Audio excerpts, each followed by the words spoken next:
Fala pessoal, aqui é o Igor, né, do Caminho Empreendedor, e o papo que eu tenho para bater com vocês hoje não é um papo legal. A gente faliu, né, a gente quebrou lá na nossa operação de franquia.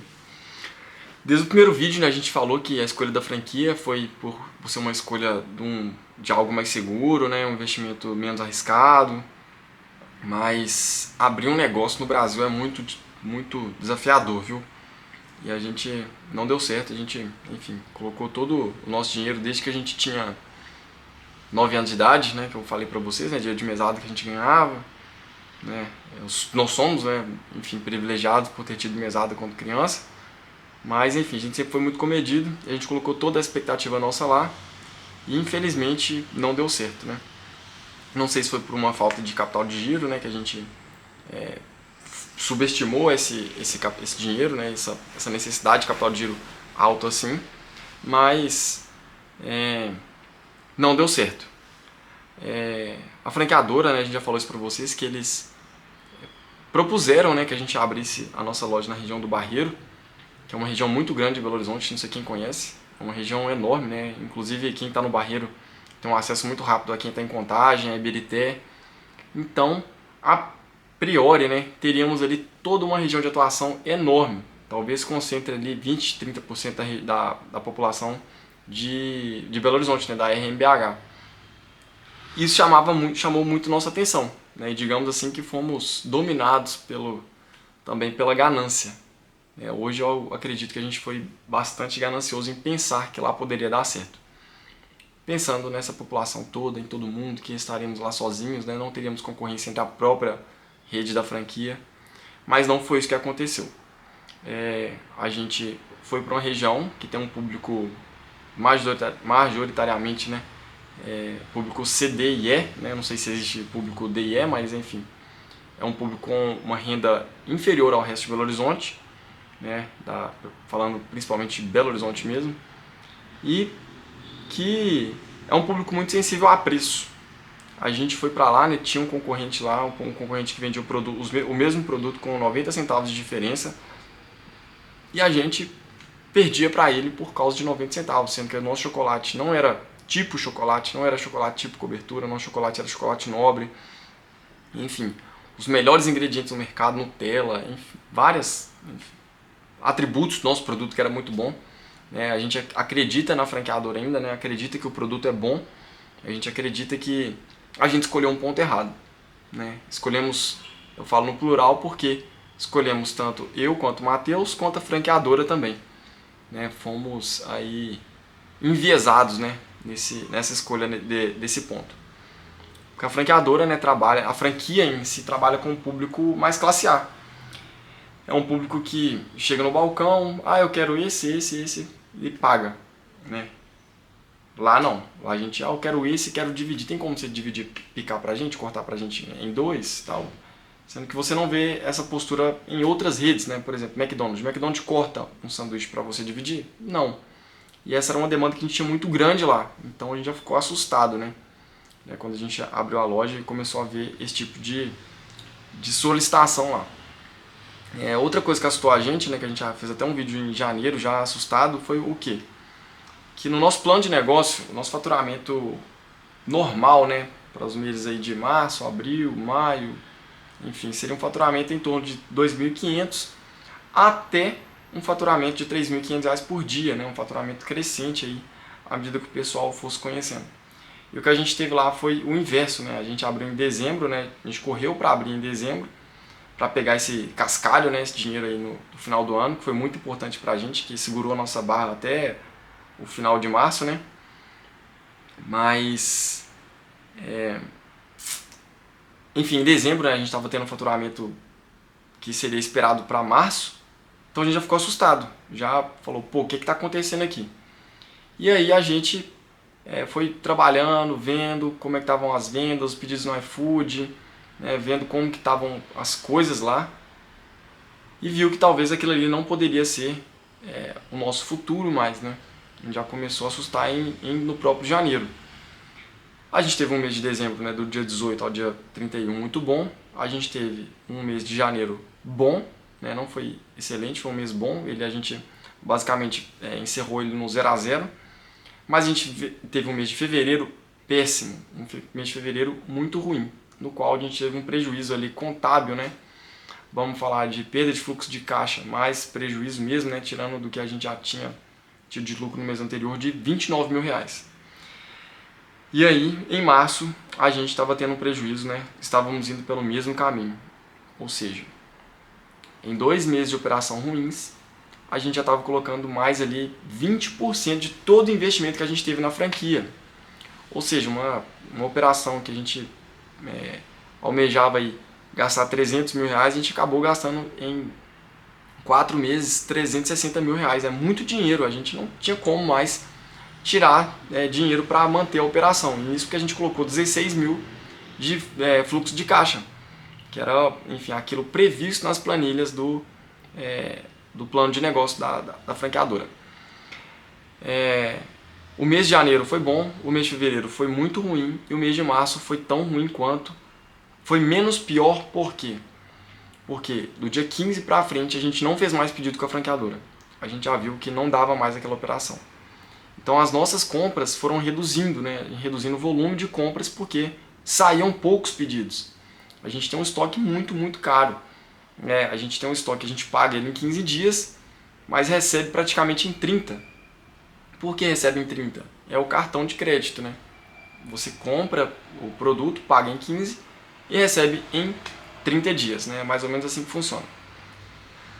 Lógico, não é toda receita que vem dessa forma, né? A gente tem a receita que vem do débito, do Pix, né? Que é no dia seguinte, mas uma grande parte dela você recebe só ali um período mais para frente. E aí, nesse fluxo de caixa, né? Nessa confusão toda, a gente já vendo que os dias ruins de fevereiro estavam repercutindo em março, né? Porque se um dia ruim em fevereiro, você estava tendo pagamento, recebendo pagamento de janeiro, então tá tudo bem. Mas em março que a corda arrebenta, né? A gente tem que pensar nisso. E aí a corda realmente arrebentou. A gente teve um mês de março aí também com R$30 mil de prejuízo. E a gente, infelizmente, não suportou esse baque. A gente abriu todos os meios possíveis, né, para tentar ver se a gente conseguia manter a operação lá. O shopping até viu com a gente se a gente conseguiria isentar a gente do aluguel, né, mas a nossa custo de ocupação lá estava ficando na faixa de 15% a 17%, em mês de março ficou 17% do nosso faturamento. É uma ocupação muito alta, né? Pelo Sebrae a gente deveria ter esse custo aí no máximo em 10%, mas a gente teve aí um custo, né, de 17%. Então impactou bastante, mais os custos de funcionários, né? Enfim, INSS, Vale Transporte, Vale Alimentação, todo mundo é merecedor disso mesmo, não estou reclamando não. Mas são custos altos, né? A gente não consegue rodar uma loja no shopping com apenas 2 funcionários, mesmo que eu e meu irmão trabalhássemos lá todos os dias, né? Meu irmão ficava na parte da manhã, né, até a parte da tarde, e eu chegava lá da tarde para a noite e encerrava a loja todos os dias. Então eram 3 pessoas na loja. Se tivéssemos 3 funcionários na loja, talvez nosso prejuízo teria sido muito maior. Por quê? Porque você tem mais férias para pagar, você tem mais imposto a recolher, né? Então a nossa mão de obra lá foi o que também salvou a gente da falência o mais rápido, da falência tão rápido assim, né? Se eu fosse dar uma dica, né, para vocês aí que for investir em alguma coisa, nunca comece grande na vida, nunca. A não ser que você tenha muito dinheiro, muito dinheiro. Se você quer empreender, né, quer abrir alguma coisa, comece por baixo, comece em casa, comece com seus amigos, comece na vizinhança, no bairro, mas não comece em grande como a gente começou, porque houve o risco da ruína. E a gente acreditou, mas não acreditou tanto assim, sabe? Foi muito... não sei se posso falar ganância toda hora, mas... enfim, fomos inundados de emoções, né? Que iria dar certo e tal, vendo os números da franqueadora. As lojas crescendo, né? Várias lojas dela dando certo. E nós somos a única, né, o único ponto que deu errado. Principalmente, né, pelo local que a gente estava instalado. A gente não conversava com o público, né? O nosso produto não conversa com um público classe C, D e E. Nosso público é um público classe A. Então é muito difícil para vender para esse público. A venda se torna muito complexa, a explicação, sabe? O cliente, para entender o valor, você tinha que falar, isso aqui é o melhor chocolate, tá vendo? Aqui é o melhor Nutella. Esse recheio leva assim, assim, assado, né? Com a produção dele é feito assim, assim. O cliente não entende isso, né?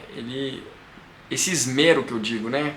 Essa vontade de saber os detalhes, de saber o empenho dos funcionários em produzir um produto legal, não interessa, sabe? Eles querem apenas, né, divertir da maneira mais barata possível. Aí você vai falar, Igor, mas